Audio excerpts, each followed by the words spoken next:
I am Desiree Cocroft. I am a life and leadership coach, better known as your Get Your Life coach, helping you get your life, helping you be the soft life CEO of your life. I work with high achieving women leaders and professionals that are tired of the hustle and bustle, that they desire to manage success while also making sure that they're enjoying their life and doing the most with the life that they've been given. And so today I want to talk about how to master success and joy. So here's the thing. If you are a high achieving woman, then you understand that you've probably been driven to do a lot of things and go hard in doing those things to be successful, to be a go-getter. We're told to be this way. Some of us have come from parents that encouraged us to do so, especially as a woman of color, as a Black woman. I was encouraged to, yes, do the things that I would have wanted to do, and having a community looking for me to be successful and go hard and do amazing things, make us proud. And so there was a lot of pressure to do the things that felt like needed to identify as success.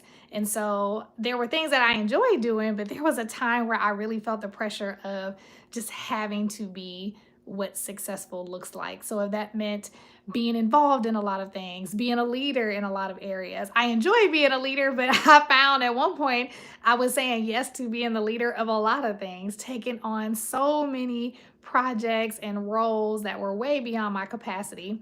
But I have become normalized in the sense of it's normal for me to have a lot on my shoulders. It's normal for me to have all this capacity to do things. This is not a big deal. I'm always busy. And before I knew it, although I was doing a lot of things that I enjoyed, some things I took on because of this self-proclaimed obligation that it was something that I had to do.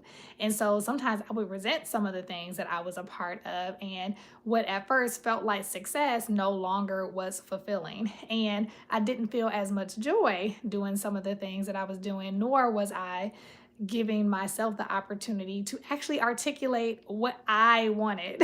Some things I did because other people saw that I was gifted and talented to do things, and as a result, they asked me to do it and I said yes because I'm a recovering people pleaser. And so in addition to being a high achiever, I also dealt with being a recovering people pleaser, someone that didn't say no right away, that it was easy for me to just say yes and not cause any friction, or I would do it to make other people feel proud of me or feel happy, but never really question, is it something that I actually desire to do? And thank God, over the years, I have overcome people pleasing so much. It creeps up every now and then in so many ways, in addition to not feeling like I have to be this hyperachiever and that I'm not successful if I'm not in a billion different things, even if I don't like them and they just look shiny. And so I want to help you master having joy and success, because you can be successful in your career life, in your professional life, while also enjoying life, experiencing joy in so many other facets of life, relationships, lifestyle choices, taking care of yourself. So these are some tips I want to give you today to help you just learn how to master having both. And the first thing is this: you get to ask yourself what you desire.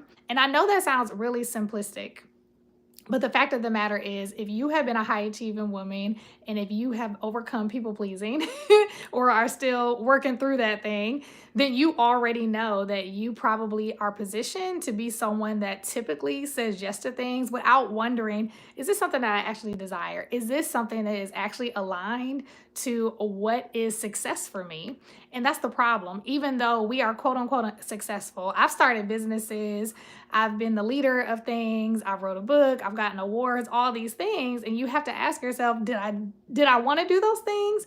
Was I feeling like that was what I needed to do to feel successful? Or was that really my definition of success? So I would implore you, ask yourself, what does success look like for me? What do I actually desire? What would actually light me up to do on a regular basis, and it would fill me up. And it's not anybody else's definition. You get so many people in the internet streets that tell you, if you're not running a 7-figure, 8-figure business by the time you're X amount of years old, then you're not a success. Or in the same token, people are like, if you're not moving up in your company, you're not successful. Or if you don't have a family by this age, then you're not successful. There's so many different messages that we get, and we can feel like, if I'm not doing what other people are saying I should be doing at this point, then I must not be successful. So it's imperative that you really get quiet with yourself.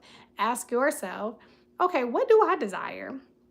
What would success feel like to me? What's my definition of success? And I like to have my clients do their definition of success in 2 ways. One, using numbers. So sometimes it might be making a certain amount of money. Maybe it is that you want to be able to vacation more. Like, okay, I want to be able to have 3 months of vacation every month. I want to be able to spend 3 times a week, with my family. You can use numbers to define success, but you can also do it qualitatively. Like, how do I want to feel, right? And I am in this soft life era. I'm in this soft life era. 2024 was the softest life I feel like I've ever lived, because I quit my job in 2023, and I've been a consultant and a coach and speaker most of my life, but this is my first time in a while going full time, doing it just specifically for my business.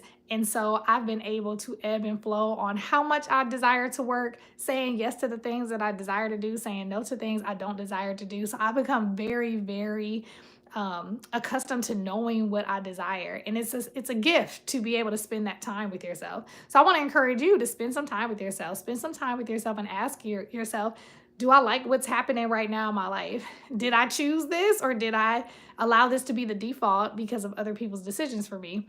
What is it that I desire to do now? And if this is something that I desire to do now, then I want to go forth and do that.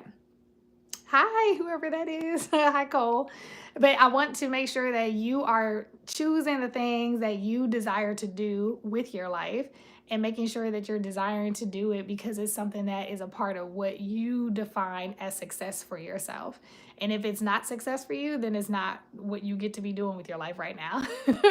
All right. So that is one. So if you want to master having success and joy, you get to do that. And you get to also decide what the parameters are. So a lot of this will, whether you are an entrepreneur or not, I've been both. I've been an entrepreneur.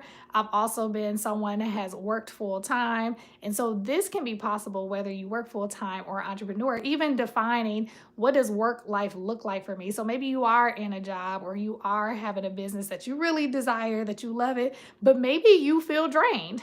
Many of my clients, I work with all women. I probably have like 1% male clients. And if that's usually if I'm working with a B2B client, most of the women that I work with and coach, when I work with them, they typically come to me because they have an issue with their time energy management. It's a wellness issue, or they are not feeling where they are in their career, or they feel like they haven't been able to catapult a business or some passion project idea that they've been wanting to do.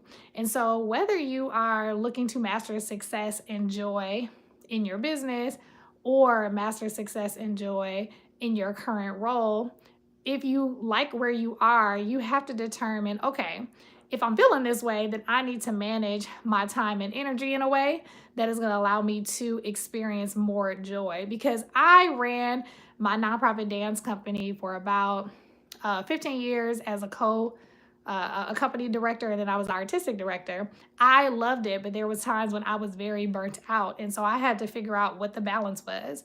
Same when I was working full time in corporate. When I took the leap into corporate and I started being a speaker and a consultant, I was loving what I was doing, and I was burnt out. Let me tell you, burnt out. Yes, happiness is like calm water for sure. And you want to feel calm. You want to feel like calm water when you're in your spaces more times than not. And so I would encourage you, even if you are working full time, then you get to be in a space where you decide what that time and that energy management looks like. You can decide how much I want to be in meetings, how much I want to be traveling, whatever the case is. You get to decide what that looks like for you. And so the way to master it is know what you desire, and then you get to decide, well, Even if I'm working in my full-time position, if I am doing entrepreneurship, I get to decide what that looks like. You really can create what that looks like. So I would want you to take a day and think about what I desire. If you like where you are, start thinking of what are the things that give you a lot of energy, what are the things that don't give you a lot of energy, and see how you can eliminate the things that don't give you as much energy, or find ways to automate it, or you can find ways to delegate it to other people so that you have less on your plate that is draining you, and you have more on your plate that's actually filling you up. The last thing that I will say is that when it comes to mastering both success and joy, you actually have to know the same thing on this side too. So knowing what you desire or what success looks like is important, but you also got to know what brings you joy. A lot of times we don't know what brings us joy. And plus, the world that we're looking at right now, the world that we're experiencing is telling us what joy is. Joy is scrolling. Joy is watching videos. Joy is whatever is marketed to us. So we got to get quiet and actually be reminded of what actually does bring us joy. Maybe we get more joy by spending time by ourselves. Maybe we like to open up real books and start reading books. Maybe we need to be in nature, but really figuring out what are the things that help you have joy, and make sure that you are inserting a joy in every part of your day. And it doesn't have to be in things. And that is another misconception. Having a lot of things brings you joy. Well, maybe temporarily, but it's usually experiences that help us have joy on a regular basis. So what experiences do you want to feel more often? What are the feelings of joy? Sometimes when we have been in the rat race for so long, or on a hamster wheel always being busy, we haven't gotten still enough to even remember what it feels like to feel joy. We have a lot of things that mask themselves as joy. So we have these experiences, we might go to the spa or go out to dinner or get your nails done, get dressed, and you like those temporary feelings of joy, but we can still feel empty. So finding ways to pour joy into ourselves on a regular basis. How can you do that? What is something that you can do every day? It doesn't have to be the same thing, but something that is genuine to you in the way that you want to feel joy. And this is how you master it, a little bit every day, but you have to get clear. And the only way to get clear is to take some time and do it for yourself in your quiet time. So I hope this was helpful to you. If you like this, go ahead and like, subscribe, share, and I look forward to talking to you the next time. Bye.